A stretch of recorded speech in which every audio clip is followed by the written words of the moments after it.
Hi everybody. Okay, so I'm going to try to blow through sections 1, 2, section 1, 3, 1, 4, and 1, 5 today. I'm just going to try to get through as much as I possibly can because I don't want to spend a lot of time on this review stuff. All of this stuff should be new to you, or should not be new to you today.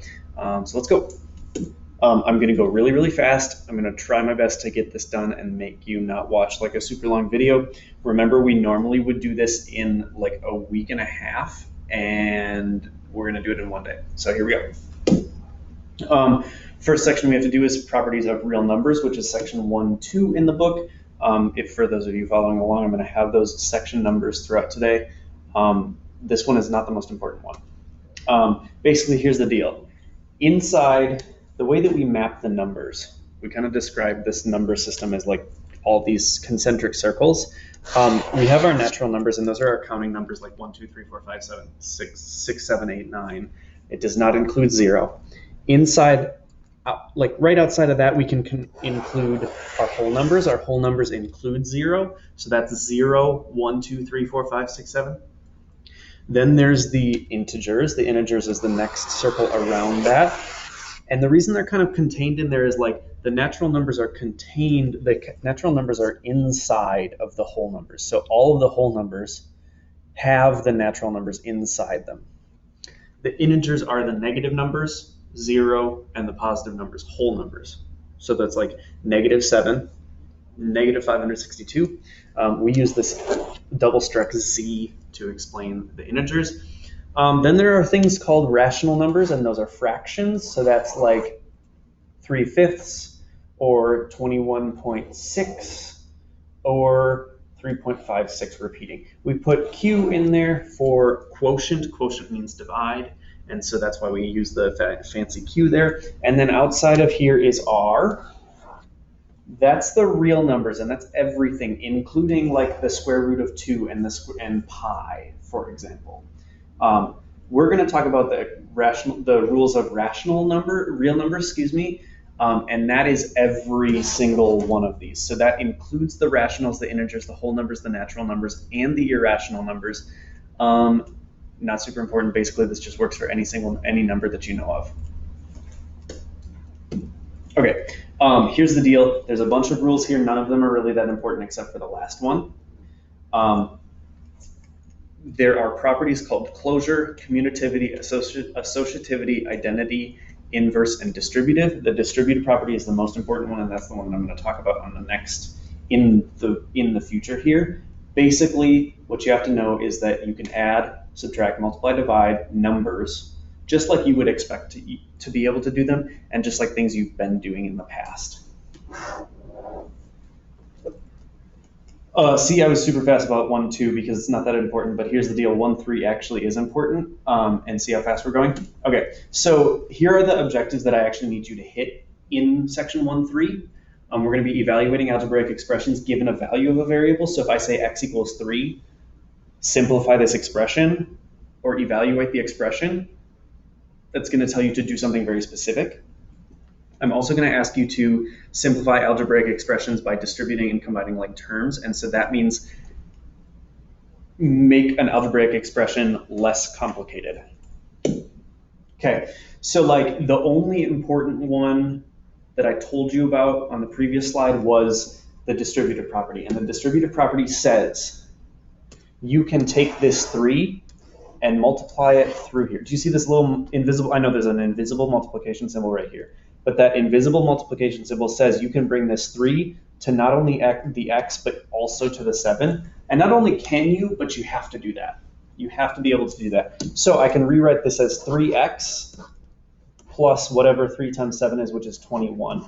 So this 3x plus 21 is equal to 3 times x plus 7. You should have seen that before.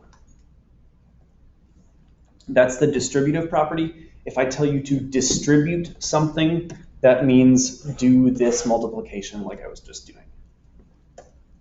doing. Okay,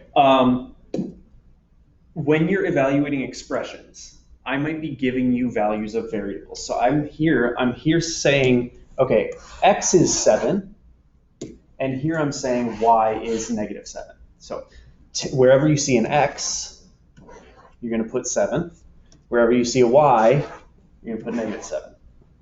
So we're going to simplify this thing out. I'm going to rewrite the entire thing, except I'm just going to write 7 where I see x and -7 where I see y. So -5 times 7 plus 2 times -7. Whoops.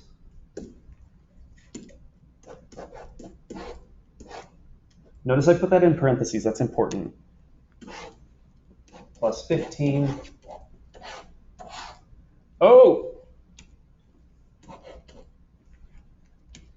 And then plus 2. -7. Okay. This says evaluate. And right in here, that says value. So I'm trying to find the value of this thing. Basically, now I have some options. I can do the order of operations. I can distribute my 5 and my -5 and my 15. There's a lot of things here. I'm going to do one of each. So inside these parentheses, I'm going to do this multiplication first. So 2 times -7 is -14. So now I have 7 minus 14 times -5. 7 minus 14 is -7. So I get -7 times -5. -5 times -7 is positive 35. So I've done this part. Now I want to do this part over here. Now I'm going to do my distributing. And I might need my calculator here for a second. So I'm going to pull my phone out to do that. So I'm going to do really quick 15 times 7. Whoa, big number. Okay, 105. I distributed the 15 to the 7. Now I have to do the 15 to the 2 times -7 over here. So 15 times 2 is 30. So I get 30 times -7. Okay, 30 times -7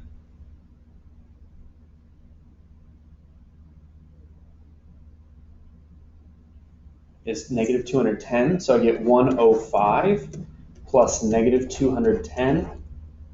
Okay, so I get negative 105.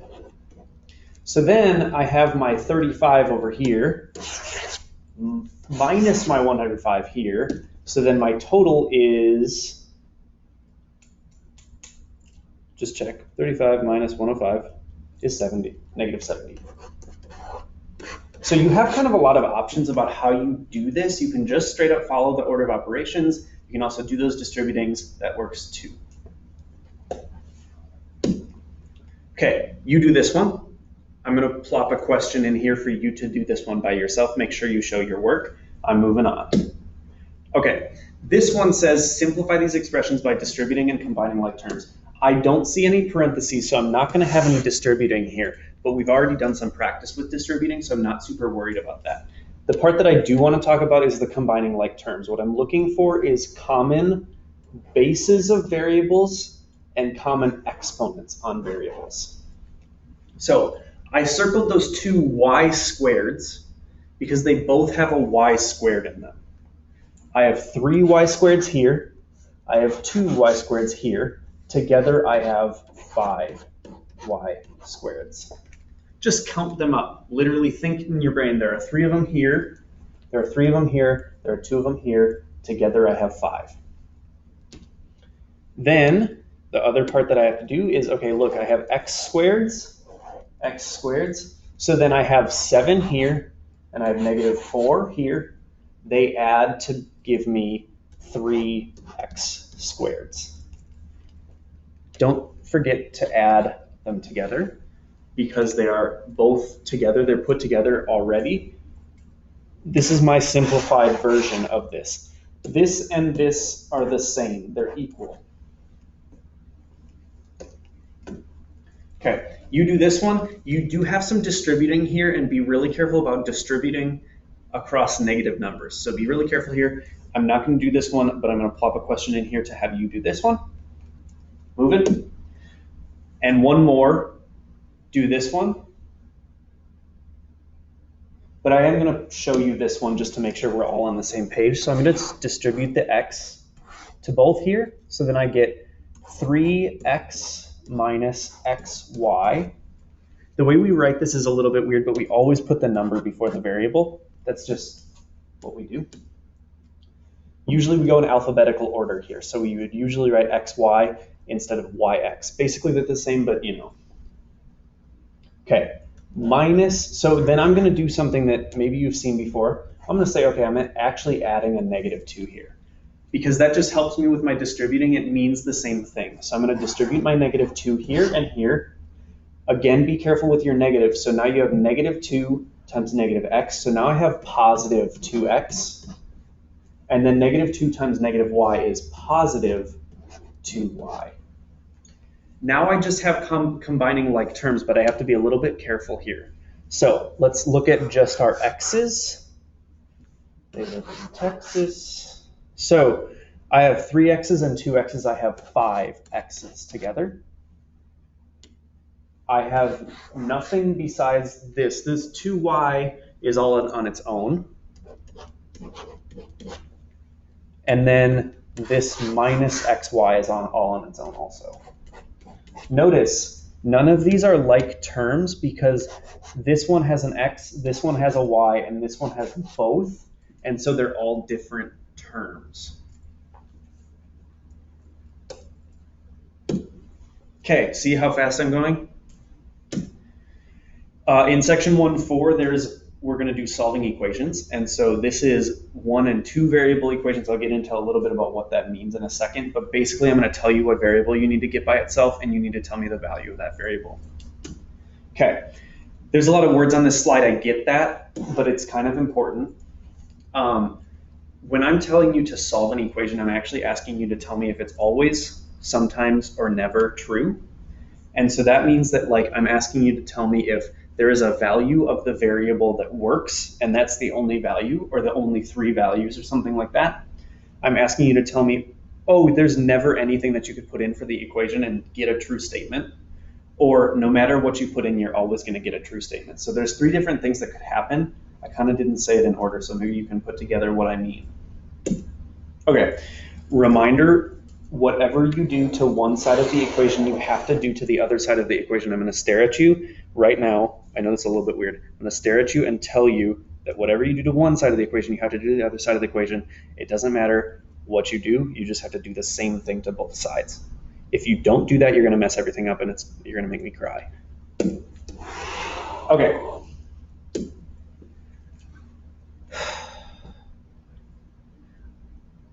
Here's my example. This should probably say solve for y. And when I say solve for y, that means get the y by itself. Oh man, I got variables on both sides of my equation. We can deal with that. We're in Algebra 2. I'm going to do something that you might not like, and then I'm going to do it a different way. I'm going to start by dividing both sides by 3. Because what is 3 divided by 3? 3 divided by 3 is 1. And so now I have 1y minus 3 over here. I don't even have to write that anymore. Now I just have a y minus 3 over here. Now I'm going to take my heart. I'm going to break it apart. Okay, negative 27 divided by 3 is negative 9. So then I have 6y and divide by 3, and I get 2y. Okay, those parentheses aren't doing anything. I can just erase them. They're not grouping anything together because everything is all by itself on that side already. Okay. Now I'm going to, let's subtract a y from both sides. 1y minus 1y is 0 y's, so all I have left on this side is negative 3. 2y minus 1y is just 1y, so I can write y. I still have this negative 9 over here, and then I should put a plus there. Okay, get rid of that negative 9 by adding 9, because negative 9 plus 9 is 0. So I'm adding 9 on both sides. So then I get y equals, 6. Done. I'm going to erase this slide and do it a completely different way now, because I want to show you that this will work 2 different ways. Okay, another way, I'm gonna take this 3 and I'm gonna distribute it through here. So now I'm gonna take this as right, 3y minus, 3 times 3 is 9.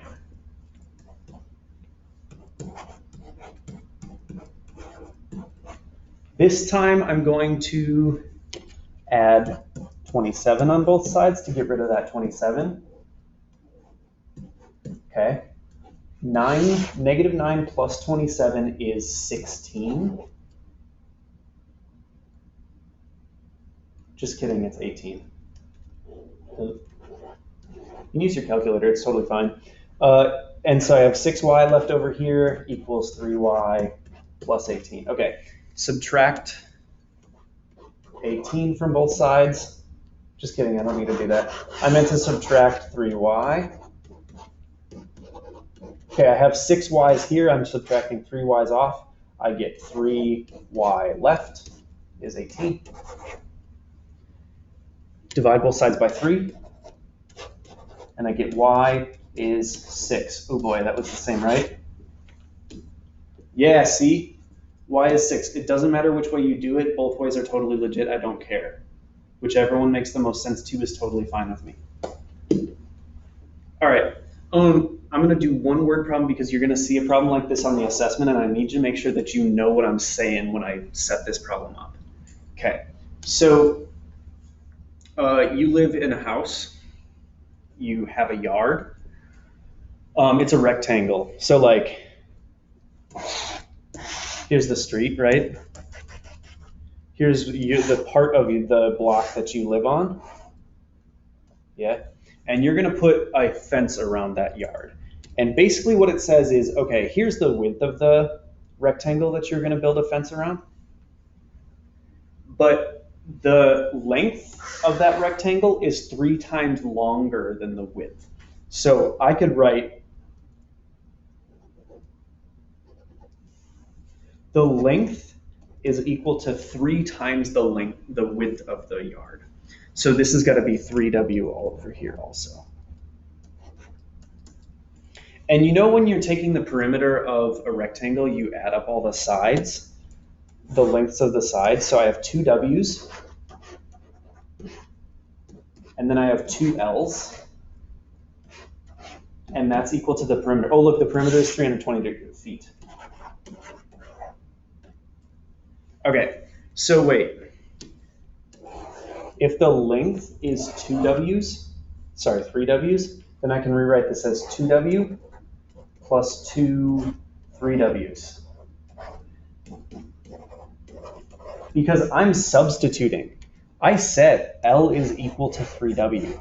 So wherever I see an L, I can substitute a 3w, and that's totally legit because I say that they're equal. I know that from the information in the problem. Okay. So then, I'm going to take this down here so that I have enough space to finish it. Okay, 2 w's plus 2 3w's is 320. Okay, 2 times 3 is 6, so I get 6 w's over here. Okay, so wait, how many w's do I have over here? I have 8 of them.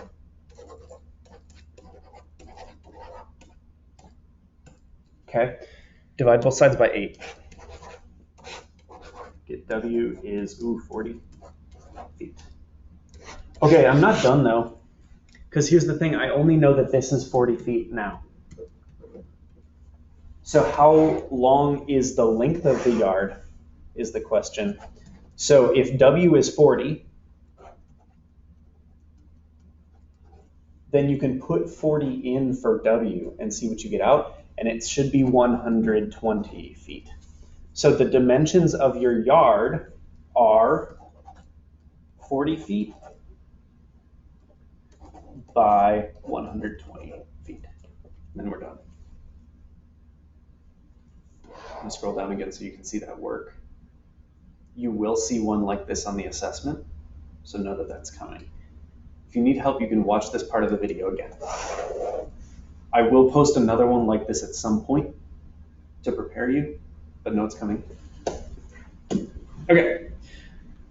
This one is just a straight up solving for x problem, get x by itself. Here we go. I'm going to combine all the like terms on each side first because I don't like that I have two numbers here. I have 11 minus 7, but 11 minus 7 is just 4. And then I have a 6x and a minus 3x, and so together I have 3x's over here. Okay, now I'm going to go ahead and try to get one of the, let's get rid of the 4. Okay, so now I have 3x plus 1 equals 3x. Okay, so then let's just subtract 3x from both sides because I want to get rid of it over here. Oh man, I got 0 equals 1. No, it ain't. Just kidding, no, it's not. Okay, so if 0 isn't equal to 1, then that means no matter what you put in for x, here, here, and here, you cannot get a true statement. There is no way to get a true statement here. So we write a big ol' no solution here, okay? You may see some of these this year. It might happen.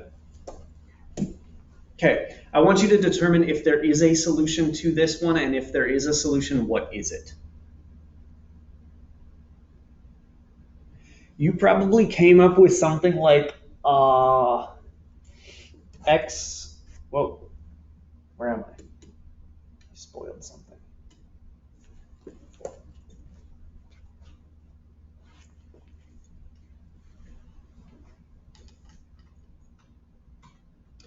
Here we go. Sorry about that. Okay, I'm not editing that out, my bad. Okay, so you probably ended up with something like that says 0 equals 0, or you might have gotten something that said x equals x. These are both true statements. It doesn't matter what you put in for x, you will always get a true statement.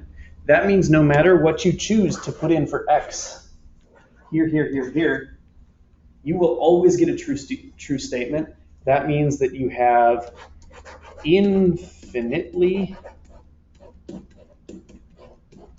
many solutions. In terms of that old question that was like, is this equation sometimes, never, or always true? This equation is always true. All right, I'm going to do part of this slide and then I'm going to have you finish the rest of it. We have a formula here that says what happens if you have a temperature in Fahrenheit. You can put it into this formula, use the order of operations on this side, and get out a degree Celsius. What I want to do is I want to get Fahrenheit by itself so that I can put in a degree Celsius temperature and get out a Fahrenheit temperature. So I want to get rid of this fraction first, so I'm actually going to multiply both sides by 9. That's totally legit because 9 divided by 9 is 1. See that? So 9 divided by 9 is 1, so now I just have 5 degrees Fahrenheit minus 32 is equal to 9 Celsius degrees. Okay. Let's divide both sides by 5 now. Okay, 5 divided by 5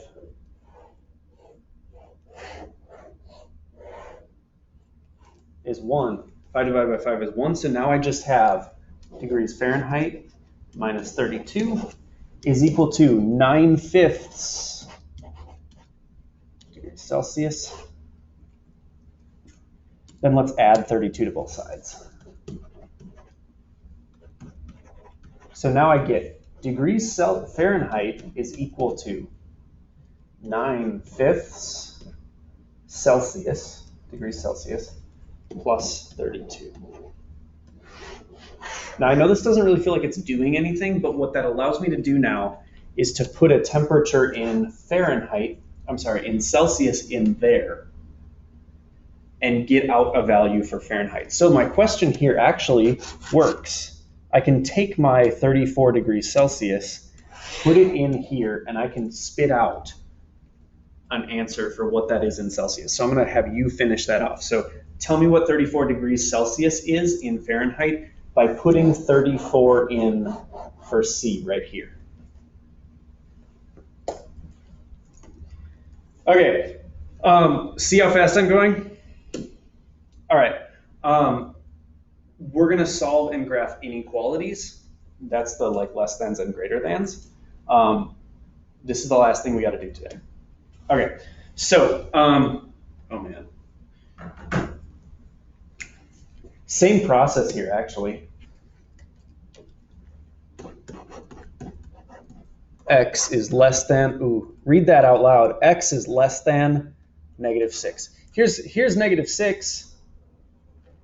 X is not equal to, so we're going to put an open circle here. Not equal to. But then X is less than -6, and the numbers that are less than -6 are over here. Like -10 is less than -6. So I'm using this arrow with the open circle at the end to give myself a visual or a graphical representation of this inequality. And this says X is less than or equal to, or not equal to, X is less than -6.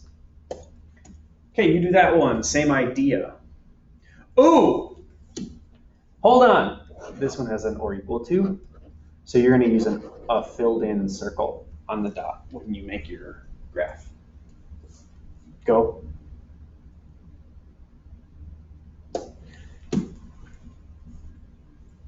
Just kidding. Okay. We need to fill in the blanks to make these inequalities true. Here they are. I don't know why this is doing this to me. Okay, so -2 is less than 3. 2 is greater than -3. Hey, look at this.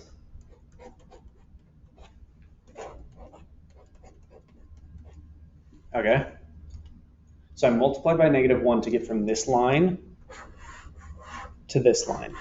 That's important. Okay, 2 is less than 4, but -2 is greater than 4. So if I like divided by -1 here, I divided by -1 to get there, that seems important that the inequality is reversing. And it really is. Hey, when you multiply or divide both sides of an inequality by a negative number, then the inequality goes from like this to like this. Whoa. Or like this to like this. Okay, I'm gonna do one example and then I'm gonna have you finish one and then we're done. Okay, I got this -4 right here. I don't like it, I'm gonna divide by it. Oh! I just divided by a negative number, and that means that I have to reverse the inequality because of what we just showed on the last screen. So now I have 3x plus 2, and I have is less than -4 now. See this? As soon as I have a negative number that I'm dealing with right here, when I divide by that negative, these inequalities have to change direction. Otherwise, you don't have any. The inequality doesn't stay right then. So then I'm just going to get rid of the rest of the stuff around the x. So I'm going to subtract 2. I get, I'm going to bring this all the way down here. -6 on this side, and I get 3x over here. Still is less than. Divide both sides by 3, and I get x is less than -2. Here's where -2 is. It's not or equal to, so it's an open circle, and the numbers that are less than that are over there. Okay, you do this one. I am going to run through this one with you just really quick, so I'm going to rewrite it out down here so that we have space. -3 times 2x minus 5 plus 1 is greater than or equal to 4. Okay. Subtract 1 from both sides. I get -3 times 2x minus 5 is greater than or equal to 3. Divide both sides by -3. Ooh! I get 2x minus 5 over here, but then I have to change this to a less than or equal to -1. Okay. Add 5. Add 5. I get 4 over here, less than 2x. Divide both sides by 2. I get x is less than or equal to 2. Okay, less than or equal to means that I have to fill in the circle. Less than that, these numbers are over here. Done.